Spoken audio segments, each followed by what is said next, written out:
awesome, man. Brady is like old pals, man. It's so nice to have you back, and so nice to kind of have a chance to catch up a little bit. It's been a year, I think, we established before we've seen each other, right? Yeah, yep. Yeah, with cool. the block party, so. Yeah, and you were you've definitely put on some muscle since the last time I've seen you. So you've been taking that pretty seriously. Tell me about that. Why is that important to you? What's that part of your journey? So last October at this time, I was, feeling like I was the biggest I'd ever been, and it basically like was going to these wrestling events with my wife over the last year. Like we always have to sit in folding chairs at these things, and like I just always felt uncomfortable.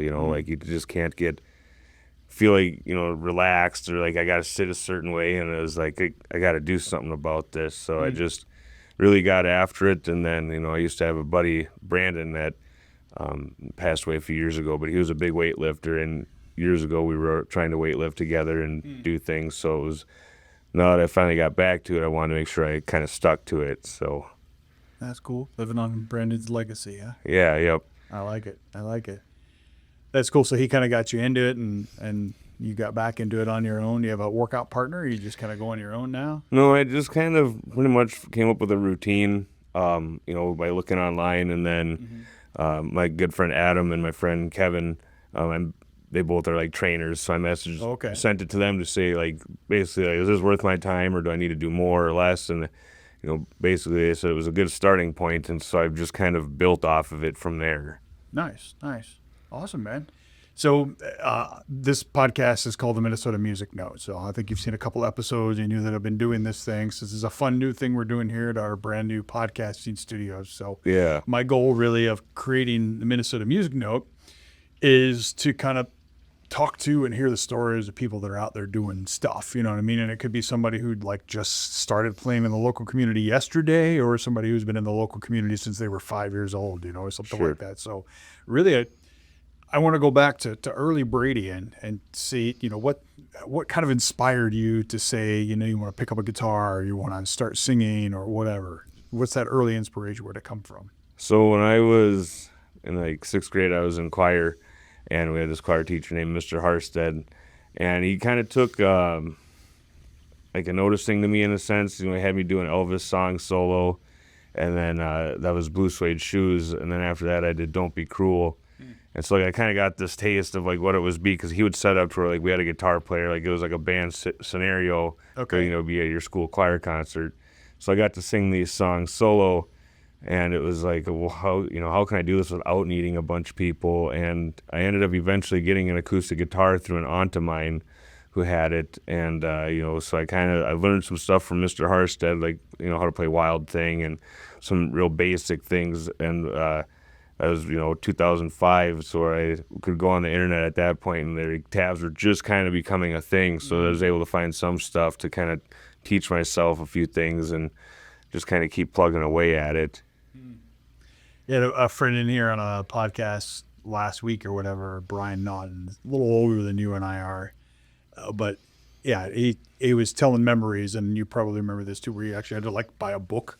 Yeah. That's how you learn. It's like, oh my God, I can't even imagine trying to learn music that way anymore, right? Because now you can just go YouTube and find 17 different tutorials of the same song and how to play it. But man, yeah, it was painful back in the day. Yeah, it's crazy how easy, like, if I'd be 12 years old now and I wanted to play guitar, it'd be so much easier because there's so many videos where guys just break it down. Where back then it was, going online, and like we didn't have a printer, so I would write it in my notebook, the tab, and I would write all the dashes and like copy it as the way it was on the website, and then you'd find books at Barnes and Noble or whatever of like, all right, cool, I can play this, or like Guitar World, they always had like 3 tabs in there as well. That's how I learned how to play Free Fallin', was from that magazine. So interesting. Yeah. Yes. So what's Free Fallin', Tom Petty? So tell me about your musical influences. So growing up, like my dad was a big Elvis guy, Beach Boys, like surf rock, that Paul Revere and the Raiders, 60s, 70s. And then when I was in like 6th grade, my friend Brandon let me borrow his book of CDs, and he had like Korn in there and Papa Roach, and I'd never really heard any of that stuff. So then I got How old were you then? I was like 12 going on to 13. 12, 13, okay. Yeah, that's the formative years. Yeah, so then all of a sudden I was like, what is this? Like, all I've known my whole life is like this bubblegum music or like, psychedelic rock. And then So yeah, it's been kind of a broad thing, which is I'm really grateful for, knowing all that earlier stuff. But yeah, once I heard some of that harder stuff, I was like, wow, okay. So yeah, the influence is kind of all over the place in a sense. I still remember the day that I heard Blind for the first time. I was dating a girl named Kelly Kaler. Must have been eighth, ninth grade or something like that. And went over a bunch of friends' houses, and they put this on, and it's just, that starts out with that ding ding ding ding ding ding. Yeah. What the fuck is this? This is different, man. This is so cool. Yeah. And then it comes in. Are you ready? Yeah, it's that album's It's fun. I think all of us musicians, right, have been defined somewhere along the line. There's like a note or a set of notes or an intro or a chorus or something that really just kind of grabbed us and said, you know what, welcome. You're now part of the music community. Welcome in. Yeah. Do you have one like that? Can you think of what it might have been? So I remember like when LimeWire was a thing, listening to music. My dad would always be like, look up this song that I remember.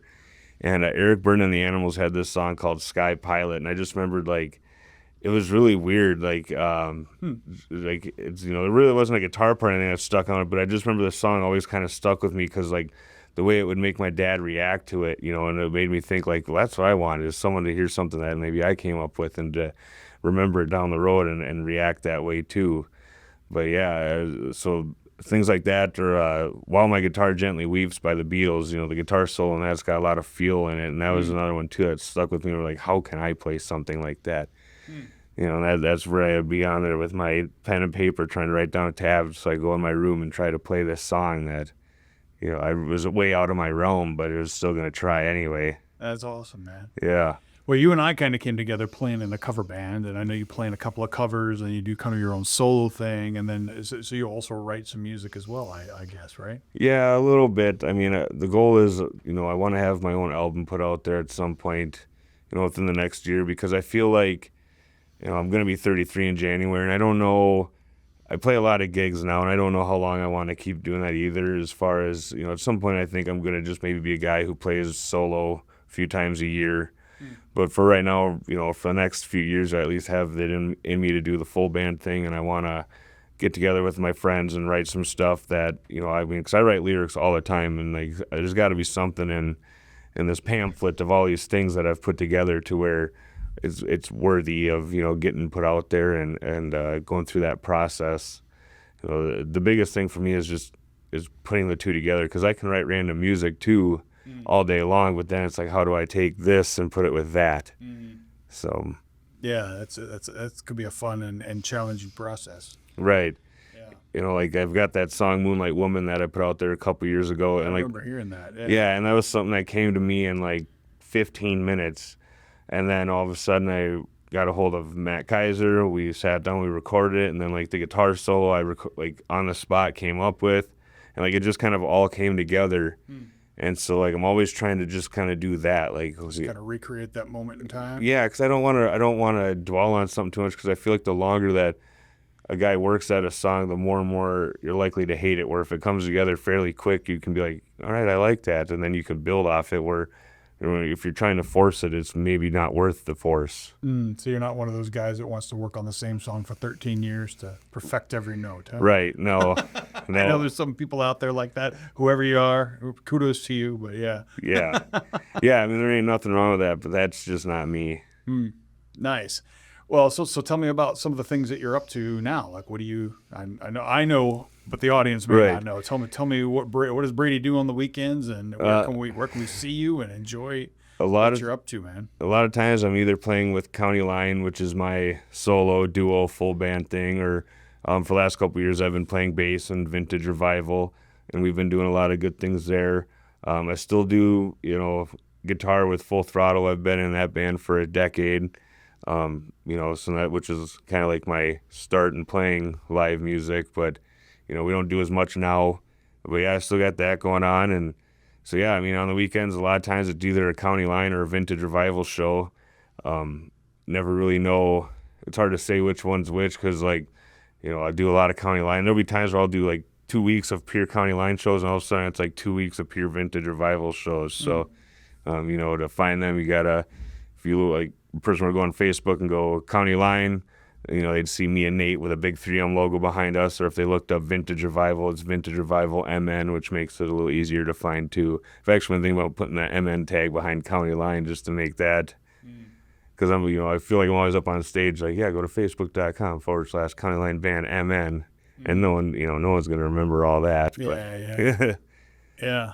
You can get some QR codes or whatever, but yeah, that's a lot of letters and numerals to remember. Huh? Right. And we have a QR code for Vintage, which is nice because we put it up on a banner by our merch trunk, and people come up and scan it. And that's cool. Yeah, Vintage has been doing a lot of good things since we put out Minnesota Made, our EP from last spring. We've been playing a lot of them songs for the first year together, and then we got together and recorded it all in my garage and edited it and put it out there for the world to consume, and it's been good. We got to be on Bob FM and play the state fair, so awesome, man. Yeah. And we got to see you guys a year ago at my house. The Blocktoberfest we used to throw, and that was first time I've seen Vintage Revival, and yeah, you guys were amazing. Yeah, all great dudes in the band, great musicians, and just quite a good range of original music that.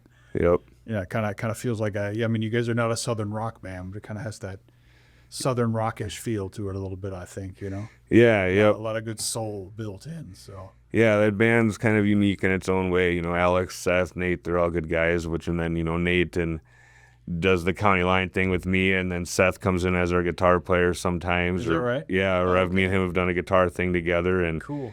I have a lot of fun with both projects. It's fun to get out with those guys and play my bass, and it's fun to get out there with my guitar and sing some songs, do some old country, and then throw out the Taylor Swift or something like that to make people go like, did he really just do that? And like, yeah, I did.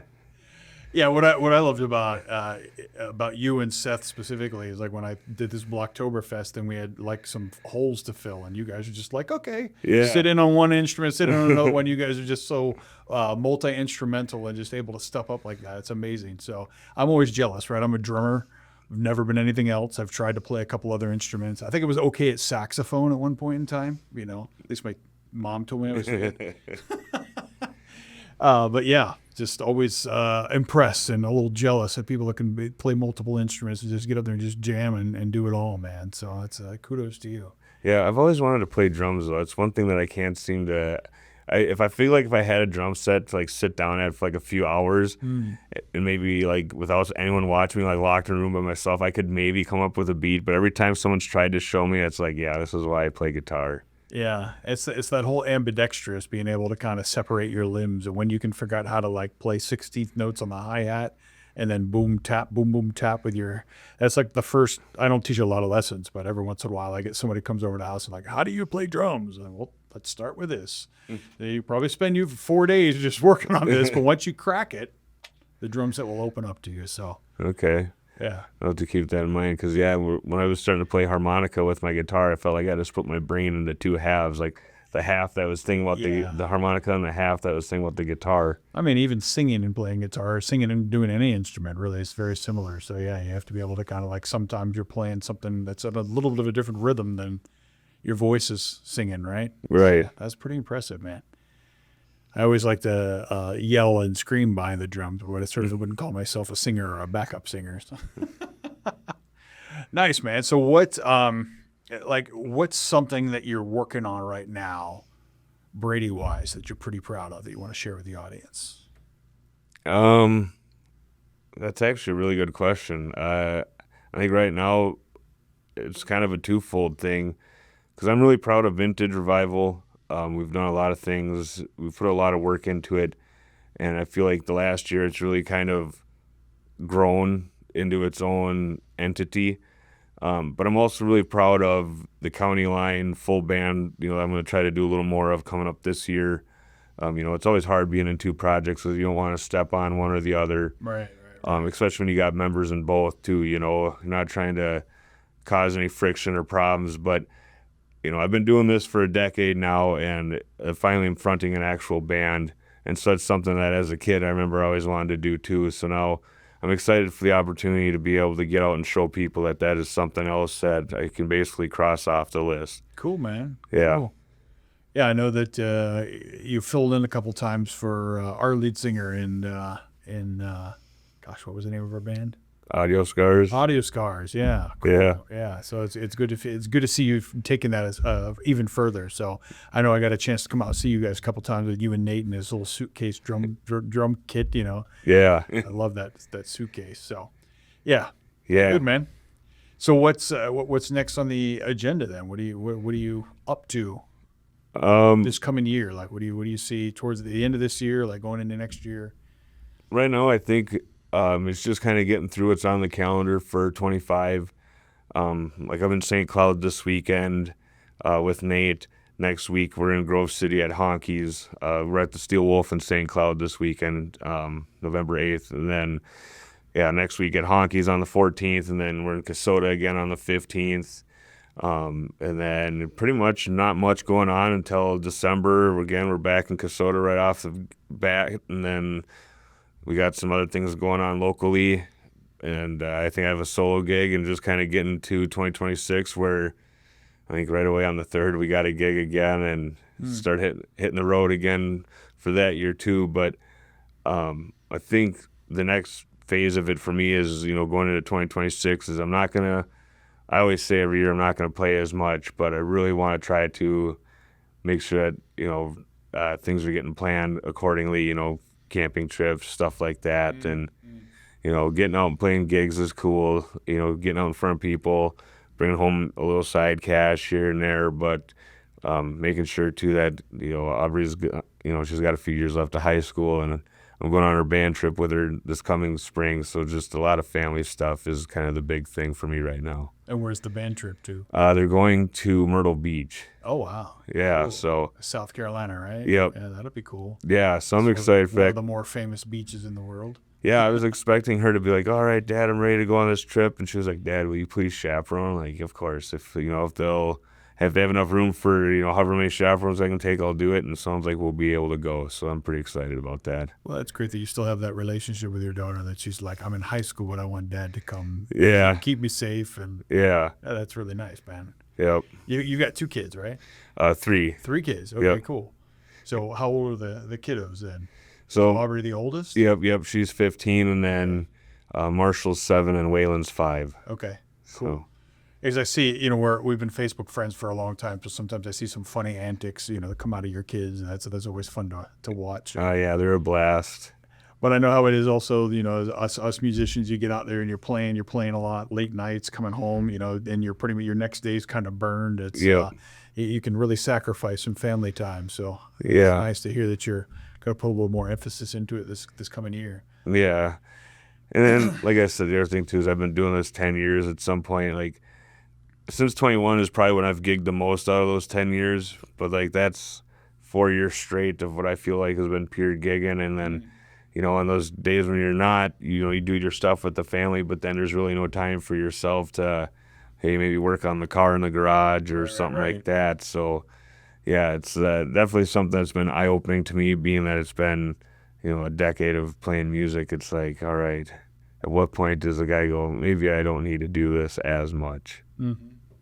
I would imagine it's a similar trajectory, right, that a lot of musicians finally get to. Right. When you start realizing, hey, this is a lot of fun. I enjoy doing it, but what am I missing? Right.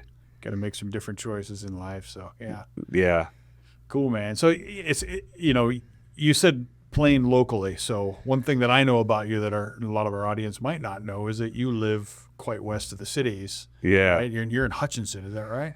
Just south of Hutch, but yeah. South of Hutch. So, yeah, that was one of the things that was fun and also a little bit different when we were playing together in Audio Scars. Like, all the gigs were like out west. I'm like, holy cow, I've never been out to this city. Yeah. There's only one bar, and we're going to play that bar tonight. So is that kind of still your jam? You still kind of out playing mostly in that area and then a little bit back in the cities, but more out, kind of west? Yeah, pretty much. I feel like vintage, we play a lot of breweries up here in the cities, like or towards the cities, I should say, like we did Excelsior a few weeks ago. We just did Badger Hill. Yeah. County line is kind of all over the place. I don't know why, but like solo, I definitely seem to have a spot with finding the small towns with the one bar, it's Same with the duo. Like Nate and I, we've been playing down in Kasota, for the last couple Is years. that where I went and saw you guys? Was Kasota? You saw us in Gibbon when. Gibbon. Yeah. That's right. But yeah, like cool. Kasota, they've always been really good to me, and like the crowd there, like I've gotten to know some of the regulars that are there. So like, Nice. I have a soft spot for those small town bars, being that I grew up in one too. So, yeah, like do a lot of them. It seems like, but I'm still driving to them. It's still like I'm driving from one small town to another, and it's still like an hour rip or whatever. But Right. I still do really enjoy it, and it's nice when you get to know people at a lot of them places too, because then it makes it. A little more personable too, because then I feel like they're more likely to come see you then too if they know like, hey, he's an all right guy or something like that too. I remember that one of my favorite places still to play is the Muddy Cow in Hutchinson. Yeah. It's because they just liked us there, and they're like, yeah, let's do this, Yeah. Vintage was doing really good there too, and unfortunately now it's called MC's Pub, and they no longer do live music. So really, they changed. It's not Muddy Cow anymore. Yeah, it's still like under the Muddy Cow name, but They it's just something. kind of changed the way they're doing. Yeah, stuff, it's like huh? part arcade, part bar kind of thing. Well, that's a shame, because I was actually thinking maybe I'd reach out at some point and try to get my band in there, but they're not doing it anymore. That sucks. Yeah, and What that's about there was a different Muddy Cow also out west. Litchfield. There's still a Muddy Cow. Yep. Okay, cool. And they still take bands from time to time. Yep. They still have live music. So That's cool. So I think we were like right about the time that I left Audio Scars. I think we were actually scheduled to play Litchfield for the first time, and then getting to make that one. But yeah. Good stuff. I feel like it's tougher out that way too, because a lot of those places that have music aren't having it anymore, or it's kind of falling off because it's tough for a lot of them smaller bars, to pay a band, Right. $700-800, and then all of a sudden you get 6 guys in there, and then they're losing money. They're trying to bring people in through the music, but I imagine that's where having a solo player come in is very helpful actually for a lot of those bars. You're still getting the music, still getting the entertainment, still having a good evening or whatever, but it's just maybe a little less expensive endeavor for them, and you still make out pretty well as well, I would imagine. Yeah. Same with the duo, like especially with Nate on his little drum kit. A lot of places like that, because it's almost like they're getting a full band, or at least the experience of it, because he can keep a beat, and I can sing over top, and like Honkies, that's and they're in Grove City. There. What'd you call me? Yeah. Yeah, I know The bar's called Honkies. I love it. Yeah. It was like at one point it was number 43rd in the nation for dive bars. Is that right? Yeah, and like when we set up, we're literally in a corner by a piano, but that bar usually ends up packed. Some nights are better than others, sure, but And where's Honkies located? in Grove City. Inner Grove City? Yeah, so Oh, okay. yeah, so it's just past Litchfield a little ways. Okay. Real small town, and it's like the only thing there, and People pack it up, huh? and it's usually a younger crowd. It's kind of surprising to see, but yeah, dollar bills nailed to the wall everywhere you look. It's like, Interesting. yeah, it's definitely the first time I ever played there. I walked in and I was like, "What is this?" And it was great, So it's good to see when places like that can still at least pull off the live music thing, and it brings in the crowd. Going from talking about them falling, some places it's falling off to where others it's still doing okay, but For sure. it's really hit or miss. What do you think is probably the coolest stage that you've ever played on, or the coolest show for you? Probably when Karma Sutra got to play the Caboose, and we, Psycho Stick was there. I was there that night. Yeah, that was good. Because that was my first real experience of like you have to be on stage and set up. Like you only have X amount of time in between because there's another band right behind you. And then like growing up, we used to listen to the first Psycho Stick album all the time because we thought it was funny. And then it's like I'm going out back to my car and there's those guys just standing there, like, is this real life kind of thing. So that's cool. Yeah, That's cool. yeah, that would have to be my number one. I've definitely got a couple close seconds, but Well, let's talk about the close seconds. What were some other cool places you've been? so like getting to play my local street dance, for the first time in Full Throttle, that was cool because we'd only been around for a couple years at that point, and getting to do that there in Buffalo Lake, and then same with Hector, getting to do Corn Shaft Days the first time was big, and like the Renville County Fair, getting to do all those bigger shows in my area mean a lot too, because there's everybody there that is there to see you, things like that. But getting to open up for the band that you listen to a whole bunch when you're like 13 is hard to beat. That is, yeah, that's pretty cool, man. So what's a song, that you're working on right now that's really hitting you in the feels? It's just like this song really got me, and I really want to do it justice. Like cover or original work? Doesn't matter to me. Okay.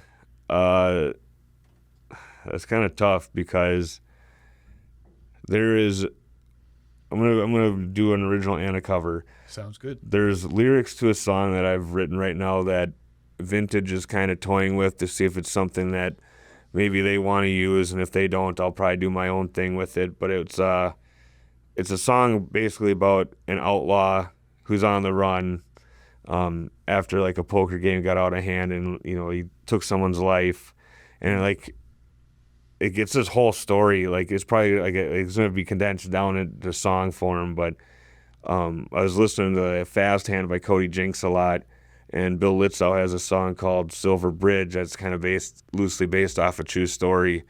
And so ever since I first heard Silver Bridge, I always wanted to write something similar. And then I'd been listening to that Fast Hand song a lot, and which is basically about being in a duel. And it's like I was eating a burrito one day, and it just kind of came to me, and I like typed all this out on my phone.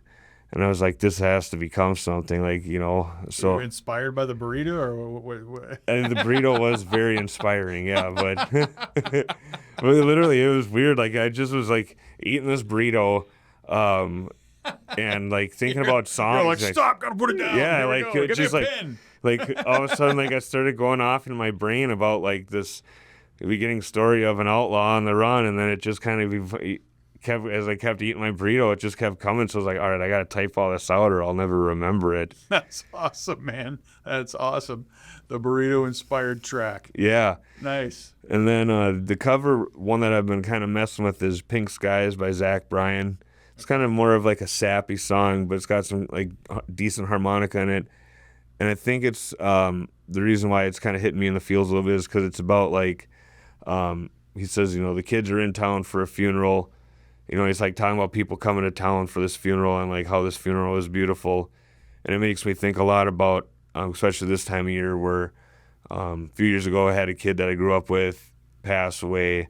A year ago on Halloween, the only grandfather I knew passed away.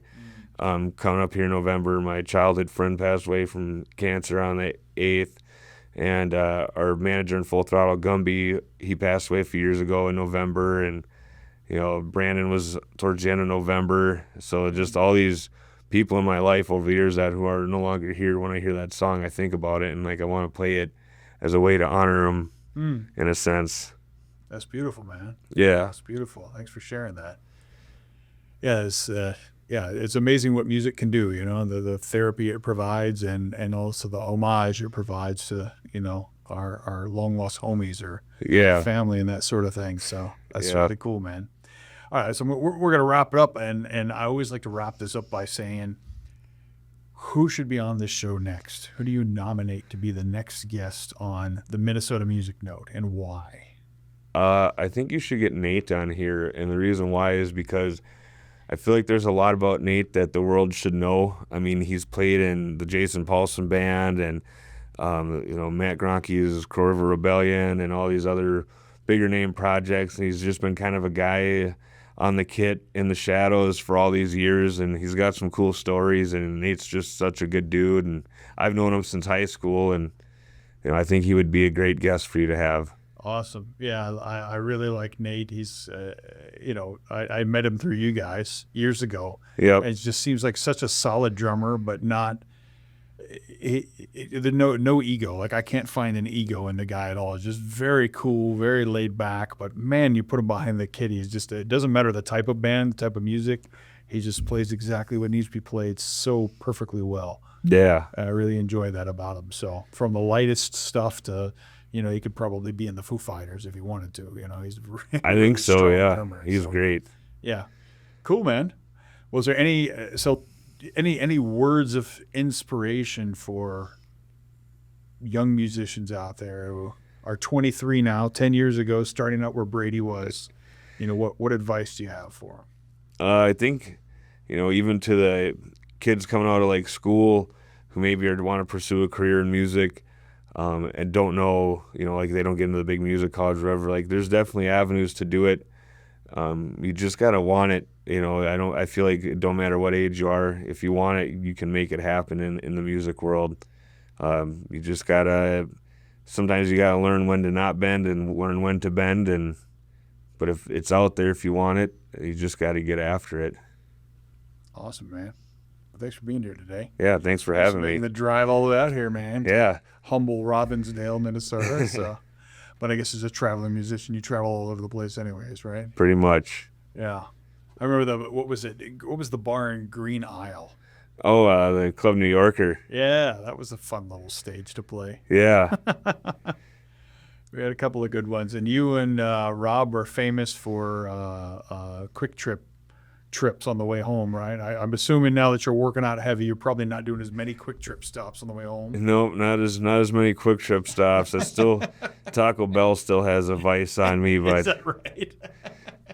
Something about destroying the toilet at 3 a.m. when you get home. It just feels really good to you, huh? Yeah.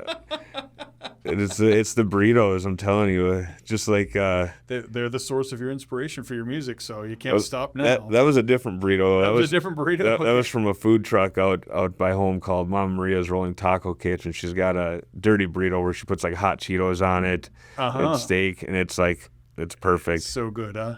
As far as burritos go, yeah. Nice. It's obviously inspiring. Yeah. Cool, man. Well, thanks for doing this. Yeah, thanks again. All right.